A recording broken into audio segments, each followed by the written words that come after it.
Buen día, soy Esteban Ardila y mi grupo está conformado por Soy Elizabeth Anacona. Pablo Andrés Roballo Espitia. Lina María Guerrero. Bueno, yo voy a iniciar hablándoles acerca de estequiometría. Esta se usa principalmente para saber cuánta materia prima se usa para la elaboración de un producto. También se usa con el objetivo de que este producto tenga las mejores condiciones y sea de muy buena calidad. Además, para que durante el proceso se genere la menor cantidad de residuos posibles. La estequiometría es la relación entre moles, partículas elementales y gramos en una reacción química. En la estequiometría se tienen en cuenta 4 conceptos principales. Como primero tenemos el concepto de mol.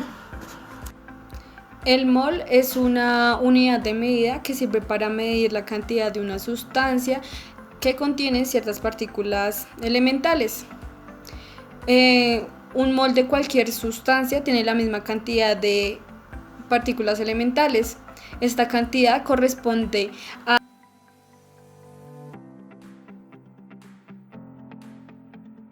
De aquí nace el segundo concepto, el cual corresponde al número de Avogadro.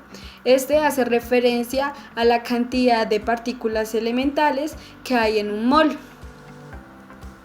el cual corresponde donde a pesar de que la masa molar de un elemento sea distinta, siempre tendrá la misma cantidad de partículas en un mol. Como tercer concepto tenemos la masa molar, la cual corresponde al peso en gramos o kilogramos del mol, el cual es equivalente a la masa atómica. Por esto, esta masa molar se calcula a partir de la tabla periódica. Como cuarto concepto tenemos la masa molecular, la cual se basa en la suma de todas las masas de una molécula. Esta se expresa en unidades de masa atómica, UMA.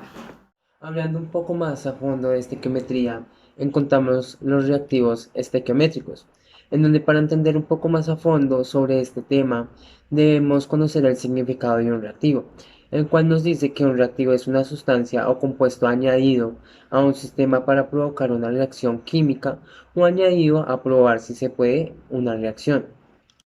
Otro tema importante que encontramos son las reacciones químicas, en donde este lo conocemos como un proceso por el que un conjunto de sustancias reactivos se transforman en otro conjunto de sustancias productos.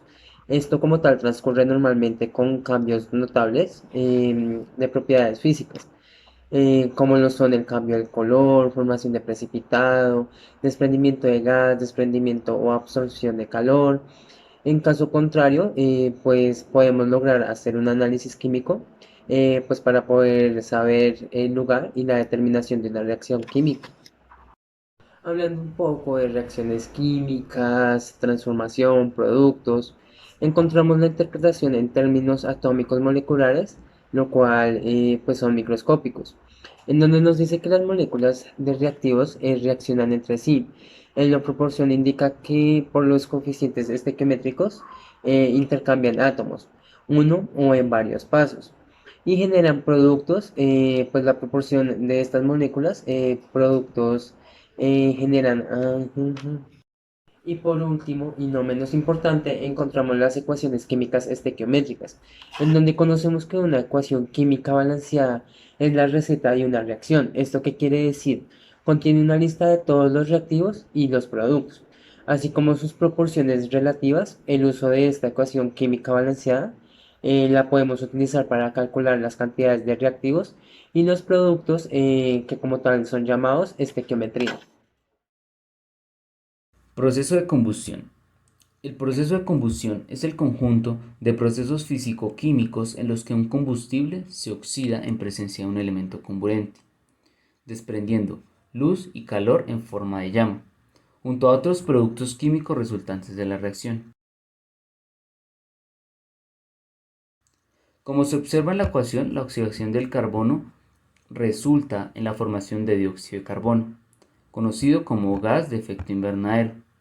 Dado que la cantidad de dióxido de carbono emitido aumenta con la concentración de carbono en el combustible, conviene evitar el empleo de combustibles ricos en carbono, como el carbón, el propano, el butano, el gasóleo, entre otros, y utilizar hidrocarburos más sencillos, como lo es el gas natural. La reacción de combustión tiene tres fases. La fase de prereacción. El combustible se descompone dando lugar a la formación de radicales inestables y activos. La fase de oxidación. Se combinan los radicales con el oxígeno de modo exotérmico y se propaga la llama. La fase de terminación. Se forman los compuestos estables finales o gases de combustión. Para que se produzca la combustión, el combustible y el comburente deben encontrarse en el espacio y en el tiempo en unas proporciones adecuadas. Adicionalmente, se precisa una fuente de energía que inicie y mantenga esta combustión. El conjunto de estos elementos se conoce como triángulo de combustión. El combustible tiene que encontrarse en estado gaseoso si los combustibles se encuentran en estado líquido o sólido. Primero, deberá calentarse hasta la temperatura de gasificación. Dentro de los tipos de combustibles encontramos los combustibles sólidos, los cuales son los que mantienen una forma, un volumen definidos debido a que las fuerzas de atracción molecular son superiores a las que originan los movimientos moleculares. Combustibles líquidos son los que no poseen una forma definida, pero mantienen un volumen determinado debido a que las fuerzas que originan los movimientos moleculares son elevadas frente a las fuerzas de atracción como para permitir el movimiento de las moléculas entre sí. Combustibles gaseosos, de forma y volumen variables, ejercen presión sobre las paredes del recipiente que los contiene, debido a que las fuerzas que originan los movimientos moleculares son muy superiores a las fuerzas de atracción entre las moléculas. Para identificar los tipos de combustibles, sus usos y sus elementos, encontramos la siguiente tabla. Reacción de combustión. Para llevar a cabo esta reacción exotérmica es necesaria la presencia entre un comburente, normalmente el oxígeno que está en el aire. Este componente es el oxidante de nuestra reacción. Y el otro material, el combustible. El combustible es cualquier sustancia capaz de arder. Dicha sustancia puede presentarse en estado sólido, líquido o gaseoso, que al cumplir estas características puede manifestarse en la reacción, como lo es el fuego, el cual se libera en forma de energía o de calor. Cualquier reacción o combustión solo se puede llevar a cabo si contiene el 20% de oxígeno, es decir, sin la presencia de oxígeno no se puede llevar a cabo la combustión. Y de lo contrario, si hay mucha presencia de oxígeno, cualquier simple error provocaría la reacción de combustión. En la combustión existen dos tipos de reacción: la reacción completa, la cual todo el carbono que se presenta en el combustible reacciona con el oxígeno para producir CO2, y la reacción incompleta. El carbono reacciona parcialmente con el oxígeno para producir monóxido de carbono. Esta reacción se da en forma incompleta debido a que una poca cantidad de oxígeno que está disponible para reaccionar con el carbono que se presenta en el combustible. En esta reacción todo el hidrógeno siempre va a reaccionar con el oxígeno para producir vapor de agua.